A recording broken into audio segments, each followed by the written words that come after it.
du décès de la femme du pasteur Maman Blanche Marcelo Tunisia.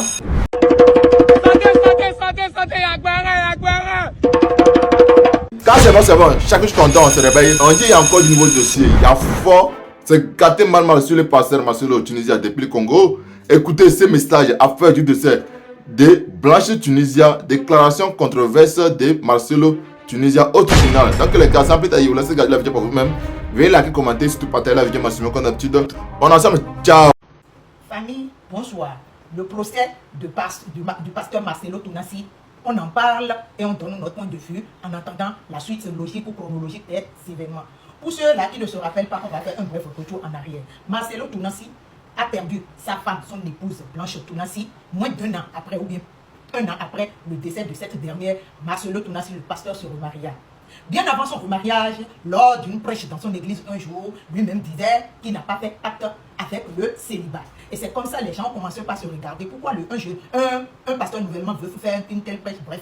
Et c'est après que le mariage de ce dernier a eu lieu que les pétitions, les soulèvements, que ce soit à la diaspora congolaise ou que ce soit au Congo lui-même, les voix se sont levées pour dire: si nous avions appris que tu as imposé une opération de BBL à ta femme qui aurait tourné jusqu'à ce que celle-ci y laisse sa vie, tu n'as même pas fait le deuil. Alors là, le peuple réclame que justice soit rendue à cette pauvre dame qui n'a voulu que satisfaire les égos surdimensionnés de son époux qui t'a laissé. Sa peau s'est montée, s'est descendue. Le pasteur dit: Niels, il y a eu des pétitions, on n'a point fini. Le pasteur dit: vous parlez, mais moi je continue ma vie et je continue ma vie de nouveau marié. Sauf que nous sommes en train d'apprendre maintenant que le procès est ouvert et que notre cher pasteur est en train de plaider la démence. Le pasteur est en train de plaider la démence. Le pasteur dit, selon les lingala là même, que eux-mêmes essaient de nous traduire ça et là, que ce qui s'est passé jusqu'à ce que sa femme Jack, il ne se rappelle pas. Dans quelles circonstances sa femme a Jack, il ne se rappelle pas. Mais ce dont lui se rappelle seulement, c'est de son remariage et de l'héritage que la belle famille, c'est-à-dire l'héritage de sa femme, que le pasteur lui-même pense que ça revient d'office à ses enfants. La belle famille dit: Miette, tu ne vas pas déjà notre fille encore bouffer l'héritage qui lui revient de droit. Le pasteur dit: tant que c'est pour sa femme, tant que c'était pour sa femme et que la femme ne vit plus, la femme n'est plus de ce monde, que ça revient légalement aux enfants. Les gens disent que la famille de Maman Blanche dit: dans ce cas-là, nous on réclame tel montant dedans. Est-ce que c'est vrai ou est-ce que c'est faux? Là n'est pas moi ma préoccupation, parce que l'argent, on l'a cherché ici dans ce bas monde, on va laisser ça dans ce bas monde. Nous on veut juste comprendre. Est-ce que c'est vrai ou faux? C'est Bibien qui a entraîné le Daïli de Maman Blanche Tunisia? Est-ce que c'est le pasteur qui a vu qu'après 4 grossesses, la forme de sa femme, de son épouse ne lui plaisait pas? Et est-ce que c'est vraiment vrai que Maman Blanche avait voulu plaire à sa femme, avait voulu faire les exigences, avait voulu répondre à toutes les exigences de sa femme, qu'elle est aujourd'hui 6 pieds sous terre? C'est ça que nous les papatos sans rien faire là, nous on a besoin de savoir. Argent en dollars, en quoi, ce n'est pas nous notre préoccupation, parce que ce que le couple nous avait montré ici sur la toile, la femme avait été une femme exemplaire, du moins ce qu'on a vu. Sauf qu'après le remariage, il y a eu des voix qui étaient là où on disait même que la femme, avec qui le pasteur s'est remarié était déjà dans les pattes de Maman Blanche avant son Daïdi, était déjà dans les pattes de Maman Blanche avant que le pasteur, avant que la dame ne était déjà là, en train de traumatiser, en train de remuer le couple Tunisia. Sauf qu'aucune déclaration n'est sortie de la bouche de la nouvelle épouse. Vivement que les autorités congolaises nous mettent quelque chose à mettre sur la dame. On veut vraiment justice pour cette dame qui a été, selon ce qu'ils nous avaient montré ici sur les réseaux sociaux, une épouse exemplaire du début jusqu'à la fin. J'en ai fini la team. Qu'est-ce que vous en pensez? Donnez vos avis ou faites des propositions dans les commentaires. On va y revenir. Affaire à suivre. C'est confirmé, Maman Blanche arrive à Lubumbashi au Congo démocratique. D'après le monsieur Bruno, qui était de la team Marcelo, qui soutenait le pasteur et tout, qui a décidé de parler et de dire les vérités comme elles sont, appeler le chien par son nom, il vient nous révéler que Maman Blanche a déjà à Lubumbashi. Pourquoi? Monsieur Tunisia a organisé ce Djali-là en lui offrant une bague en diamant pour laver l'image, pour montrer que c'était un couple parfait. Il a organisé une grande fête vendredi pour le baccalauréat de son fils. Pourquoi vendredi? On ne sait pas, les gens fêtent samedi, surtout que c'était à la maison. Il lui a offert le voyage de Bruxelles avec les enfants, sans lui dire qu'il allait l'inviter en Turquie. Donc, samedi matin, elle part à l'aéroport très tôt par rapport à l'embouteillage. Elle voit sa sœur Sylvie qu'elle appelle, vous connaissez l'histoire, elle lui a donné la valise, ils ont mangé dans la voiture et compagnie. Elles se sont séparées à 16 heures d'après sa grande sœur. Maman Blanche entre dans l'aéroport de Kinshasa, elle prend Bruxelles Airlines, elle va à Bruxelles, elle arrive le même samedi, la nuit. Dimanche, Maman Blanche a parlé avec sa mère au téléphone jusqu'à minuit. Le même dimanche, la journée, Maman Blanche a parlé avec sa copine qui avait appelé pour dire que elle parlait avec Blanche. Blanche lui a dit qu'il est en train d'insister pour que je parte en Turquie. Pour que j'aille le rejoindre en Turquie, qu'on aille faire des courses. Il m'a surpris.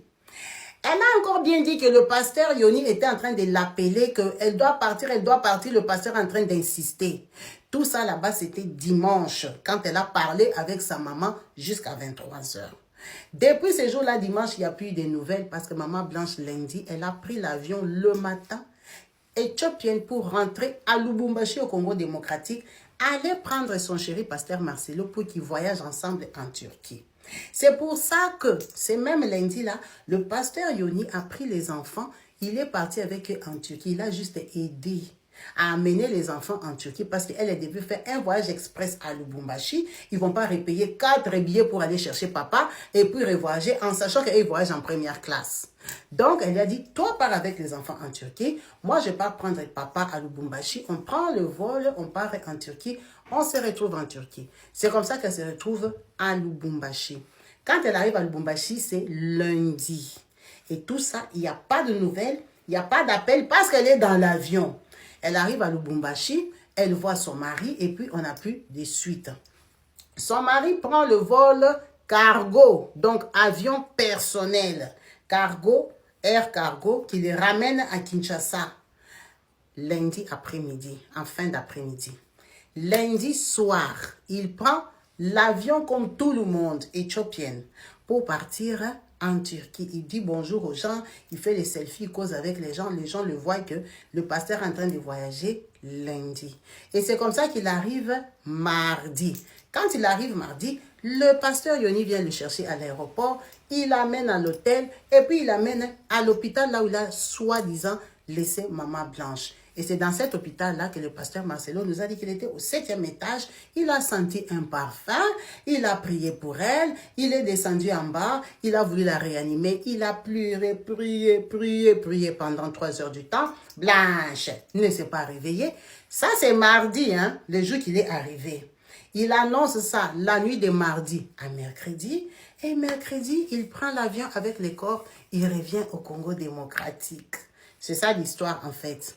C'est quand même pas possible que un corps qui décède mardi, mercredi il est dans l'avion, il revient au Congo. Mais en fait, c'est parce que elle est décédée à Lubumbashi, elle est montée dans cargo, air cargo, qui l'a ramenée à Kinshasa, mais seulement comme c'est un avion loué personnellement, cet avion-là a atterri à la même heure que l'avion éthiopien. Ils ont calculé le temps. Donc, Ethiopian, c'est une grande compagnie, pardon, Turkish Airlines, c'est une grande compagnie qui vient au Congo. On connaît quand même les heures à laquelle il arrive. On s'est arrangé pour que l'avion là arrive au même moment. C'est pour ça qu'il y avait interdiction de filmer à l'aéroport. Tout le monde avait interdiction de prendre les images parce que c'était un choc. Alors, les 2-3 vidéos qu'on a, ce sont des images volées. Et vous pouvez comprendre qu'il n'y a que 3 vidéos qui circulent de l'aéroport parce qu'il y avait interdiction. On avait placé les gens pour que personne ne filme la scène parce qu'il y avait 2 avions. On avait tous compris qu'il y avait 2 avions. Mais seulement le problème est que lui, il est venu avec l'avion qui venait de Turquie et elle est venue avec les cargos qui venaient de Lubumbashi. Le problème qui est là est que ces cargos-là ne peuvent faire que des vols locaux. Il peut aller à Lubumbashi, Mbujima, Kananga, Bunia, Kisangani et tout ça. Il ne peut même pas aller au Congo-Brazzaville. Il ne peut même pas aller en Zambie. Il ne peut même pas aller en Angola. C'est une société d'aviation locale. Ils n'ont pas l'autorisation de faire international. Vous savez que quand on voyage à l'international, il faut payer, vous allez passer au-dessus des autres pays, il faut payer d'autres taxes, il faut payer la taxe là où vous allez atterrir. Cette société-là n'a pas cette capacité. Et la puissance de cet avion-là est incapable de voler jusqu'en Turquie parce que c'est un petit Boeing de rien du tout qui peut faire que les vols de 2 heures, 3 heures, 4 heures maximum. Ça ne peut pas aller jusqu'en Turquie. Ils sont sortis de 2 avions différents. D'où pas d'image. Interdiction formelle. Je vais vous mettre le monsieur qui nous a sorti toute cette hypothèse. pour vous confirmer que ça ne vient pas de moi, mais ça vient de la personne qui connaît l'histoire, qui est venue nous relater et nous dire qu'elle n'a jamais été en Turquie. Elle est partie à Bruxelles, donner ses enfants au pasteur Yoni. Elle est retournée chercher son chéri à Lubumbashi pour qu'il parte rejoindre les enfants en Turquie. On l'écoute et on regarde. De sa femme, Marcelo l'a commencé depuis des mois avant. Souvenez-vous que Marcelo a redemandé en mariage sa femme en lui offrant une bague en diamant. Ça faisait partie du plan. Marcelo devait soigner leur image, afin qu'après la mort de Maman Blanche, personne ne puisse lui soupçonner. Et ça a marché, parce que même nous autres, nous avons eu compassion de Marcelo. Lorsque j'ai appris que Blanche était morte, je me suis dit, aïe, les pauvres, il va succomber certainement, parce qu'il aimait trop sa femme. Or, c'était une mise en scène. Marcelo étant un bon, je dirais même un bon assassin, il a tout mis en place. Et j'irais même jusqu'à dire que Maman Blanche, la veille de son voyage, elle ne savait pas qu'elle allait voyager. Elle avait dit, bon, moi et mon mari, voilà, là maintenant nous sommes en bon terme, mais voilà, mon mari vient de m'offrir une bague à diamant, c'est de bonnes surprises. Voilà, elle avait confiance totale à son mari et elle s'est rendue. Mais, si vous regardez les rares images que nous avons, les rares images, parce que il y avait une interdiction formelle à l'aéroport de pouvoir filmer. Ils ont posté des agents de sécurité afin de surveiller que personne ne puisse filmer. Mais les rares images que nous avons, vous allez vous rendre compte que c'est joué avec les agents, les chefs de l'aéroport. Ils savaient très bien que ces corps ne provenaient pas de la Turquie, car ces corps ne cadrent pas aux normes de la Turquie. Je vous dis. Donc, c'est un complot de haut niveau. C'est un complot de haut niveau. De haut niveau. Voilà pourquoi Marcelo, la veille du départ de Maman Blanche, a prêché par rapport à Étienne. Et dans sa prédication, Marcelo nous a dit quoi? Non, Dieu lui a envoyé Paul pour éliminer Étienne. Et il dit que Étienne, ça peut être la femme que tu aimes ou un homme que tu aimes. Et je prie que Dieu vous envoie aussi des Sauls qui éliminera vos Étienne. C'est ça. En fait, Marcelo a croisé ce pasteur-là de Lubumbashi qui est proche du pouvoir en place, qui lui a aidé dans ce sens-là. Il a tellement de relations, ils ont camouflé la cercueil de Maman Blanche. Souvenez-vous que Maman Sylvie a dit aussi une chose, que le corps de Maman Blanche n'était pas dans un cercueil réglementaire. Ce n'était pas un cercueil réglementaire, non. C'était plutôt une caisse rudimentaire. Donc, ils ont pris le corps de Maman Blanche, ils ont placé dans une caisse. Après, la caisse a été dissimulée dans une sac, comme je viens de le dire, en polypropylène. On peut même conclure en disant que l'aéroport savent très bien ce qui s'est passé. C'est un crime d'État. Ils savent très bien. C'est un crime d'État. Voilà. C'est un crime d'État. On peut aller à cette conclusion, c'est un crime d'État. Et que les autorités sont au courant de ce qui s'est passé. Soyons sérieux parce que les explications que j'écoute là. Hier, j'avais fait une vidéo où je vous disais que non, le procès du papa Marcelo Tounassi a déjà commencé et je vous informais par la même occasion que on allait suivre ce procès de très près parce que l'histoire a été ramenée sur la toile. Tout le monde a donné son avis sans connaître la véritable vérité qui se cache derrière cette histoire. Parce qu'il y a deux camps. Il y a le camp de papa Marcelo Tounassi et il y a le camp de maman Blanche Tounassi, ou je dirais plutôt de Blanche Kangolo. Ouais, c'est Kandolo. La famille paternelle de maman Blanche a accusé le pasteur d'avoir eu à faire des choses et qu'ils ne reconnaissent pas ce que le pasteur a dit que non, ce qui est arrivé à leur fille, eux, ils ne reconnaissent pas ça. Parce que premièrement, la famille de maman Blanche a accusé le pasteur de n'avoir jamais donné l'acte de décès de leur fille. L'acte de décès, ils ont dit que le pasteur Marcelo a refusé de les remettre. Et la famille estime que c'est leur droit de recevoir l'acte de décès et de savoir réellement de quoi leur fille est morte. Chose que le pasteur Marcelo n'a jamais voulu remettre. Et voici comment les discussions ont commencé dans la famille de maman Blanche. Pourquoi ils refusent de remettre l'acte de décès? Est-ce qu'il y a des choses à cacher? Et au final, eux-mêmes, ils ont décidé de faire des enquêtes et ils ont fini par apprendre que l'hôpital dans lequel le pasteur Marcelo avait informé la famille de Maman Blanche que Maman Blanche est partie se soigner là-bas, ils ont fini par apprendre par leur propre enquête que l'hôpital en question n'existe pas.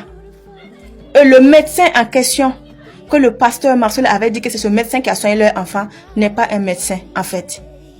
Donc, toutes ces confusions ont fait que la famille a commencé à se dire non, ce n'est pas clair.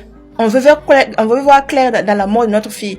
On ne peut pas perdre notre fille et ne pas savoir ce qui s'est passé.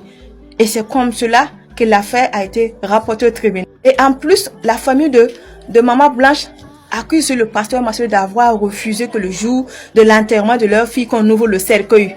Et c'est en refusant que la famille de Maman Blanche ouvre le cercueil de leur enfant qu'ils ont fini par se dire, s'il a refusé qu'on ouvre le cercueil, et vu que les médecins et l'hôpital dont il a parlé était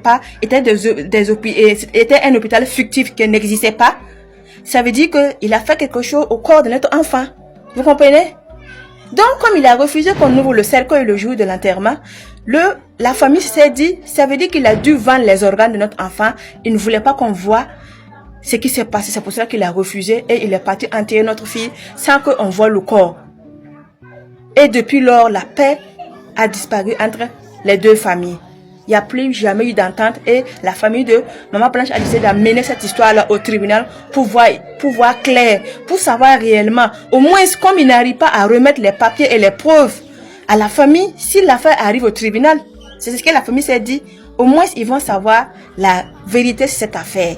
Est-ce que réellement l'hôpital existe? Est-ce que réellement Maman Blanche, est-ce qu'on a vendu ses organes? Est-ce que réellement elle n'a pas été assassinée en fait? C'est ça. Ce qui a poussé la famille de Maman Blanche à amener l'affaire au tribunal.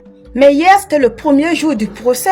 Ça veut dire que le procès vient de commencer et un procès, ça peut prendre beaucoup de temps, des mois, souvent même pendant des années, après des enquêtes, avant qu'on ne découvre la véritable vérité.